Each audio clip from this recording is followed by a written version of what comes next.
welcome back to Addicted to Astrology. I'm in the Dreams to Reality recording radio studios, and this is TMZ giving you the gist on how significant Saturn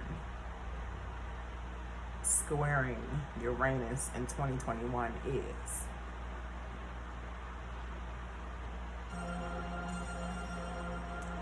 All right, y'all. Saturn is it's an inner planet. It's the planet that represents Capricorn, the 10th house, all things of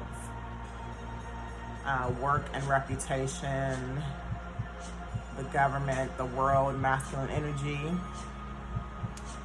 It is the old world, Saturn.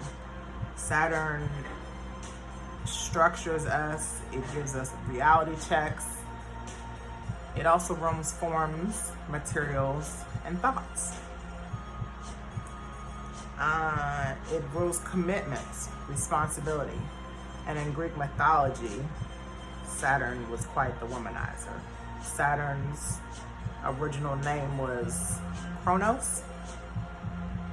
So we're gonna bounce back and forth a little bit today with Greek mythology as well as astrology.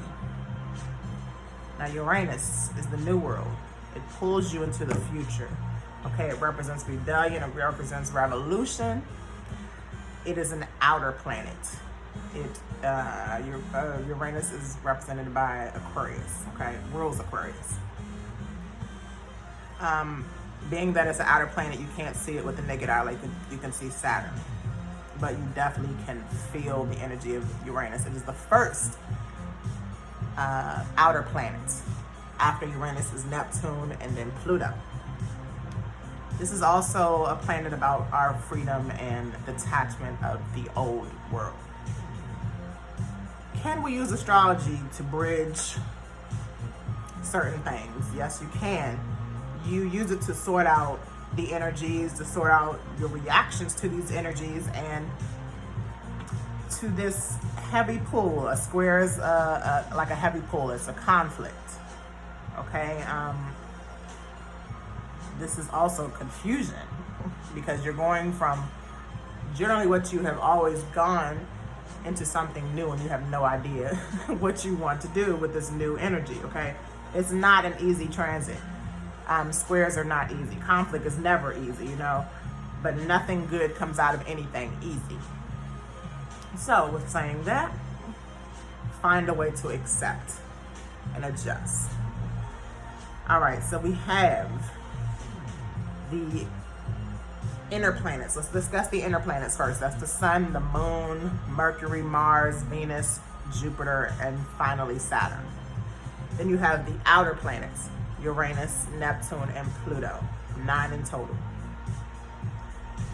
In between the last of the inner planets, Saturn, and the first of the outer planets, Uranus, I just gave it away, is Charon, the asteroid known as the Wounded Healer. Charon was discovered in 1977, my year of birth. Charon is in between Saturn and Uranus, okay? Why is Charon there? What is Charon, really quick? Charon is, again, the Wounded Healer. We'll talk about how he got the name Wounded Healer. Charon is support for the pools. Charon is the son of Kronos, which is the other name in mythology for Saturn.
Then Chiron was created.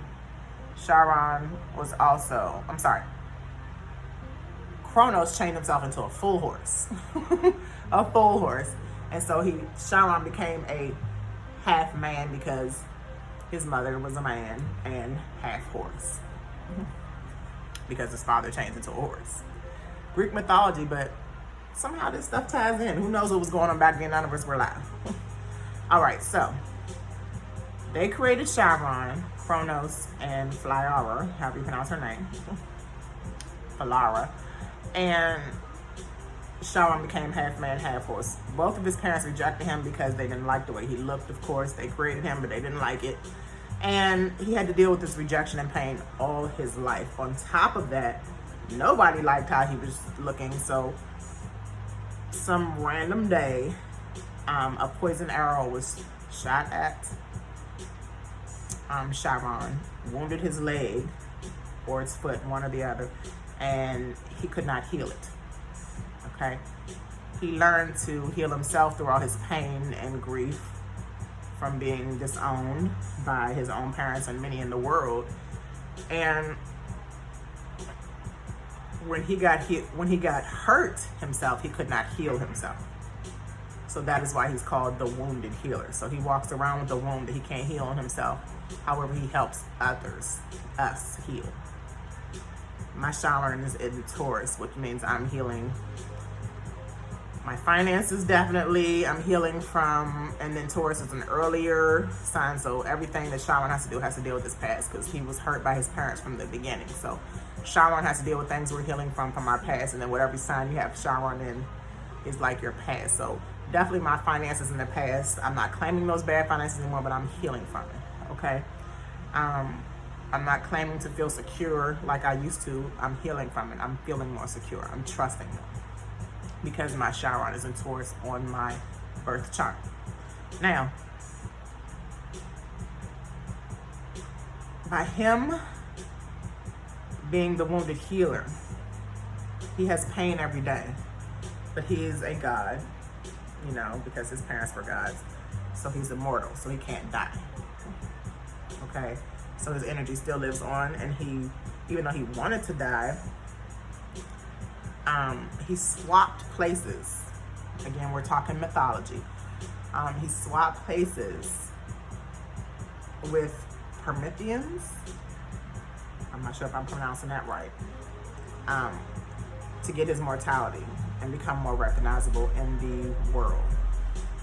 So,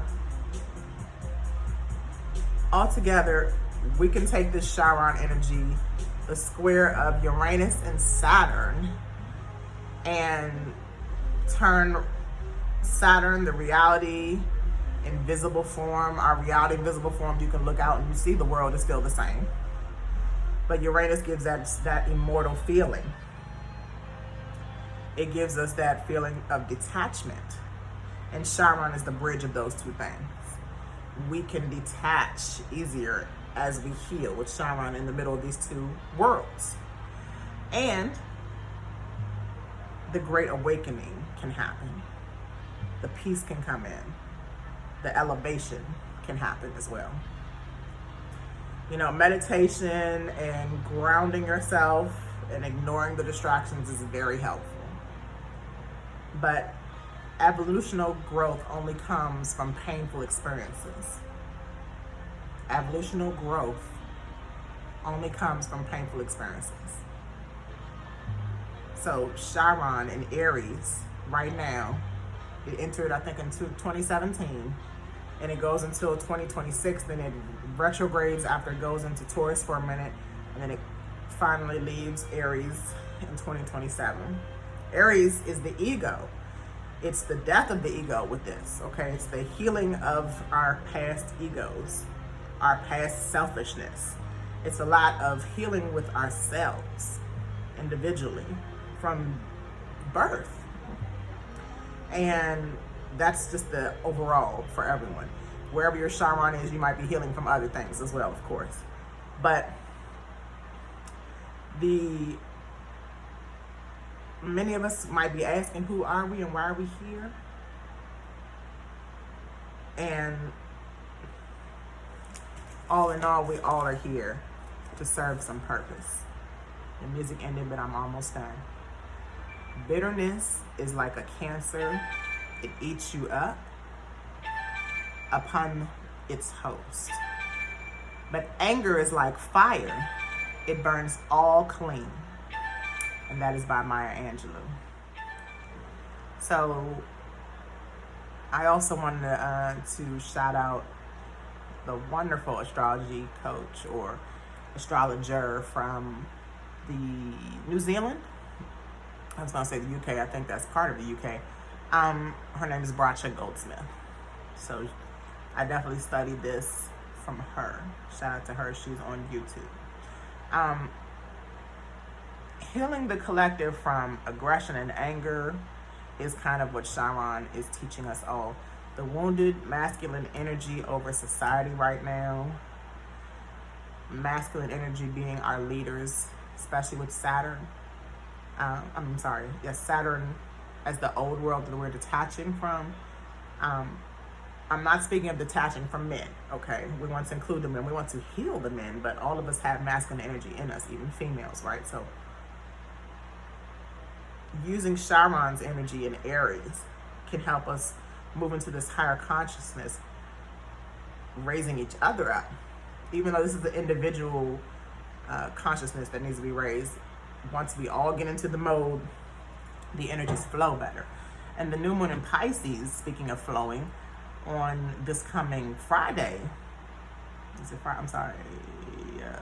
yes, Friday, should help, that's Friday the 12th, should help us all, basically. Pisces is about flowing, healing, spirituality, and going from, the higher level of consciousness.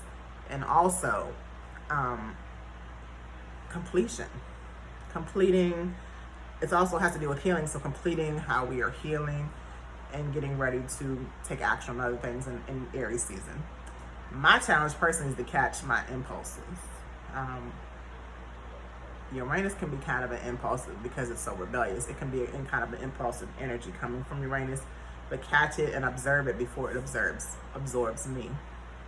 Just like the movie I just recently saw this past weekend, Raya and the Last Dragon. It's a new Disney movie. It spoke on the climax of the movie was like, the characters fighting and not paying attention to the world crumbling behind them. And when they realized that they were supposed to be saving the world, they finally released and they finally caught their impulses and released the anger and saved the world. And I feel like even though it was a Disney movie and it's imaginary, it can really happen. Dreams do come true to us. I'm in the Dreams to Reality studio. Enough said. So can we accept each other when we are violently aggressive and disagree? Is a question that I question myself more and more, because I was even explaining this to my oldest child this morning. Our cat was in the window. Minty Banks, shout out to Minty Banks.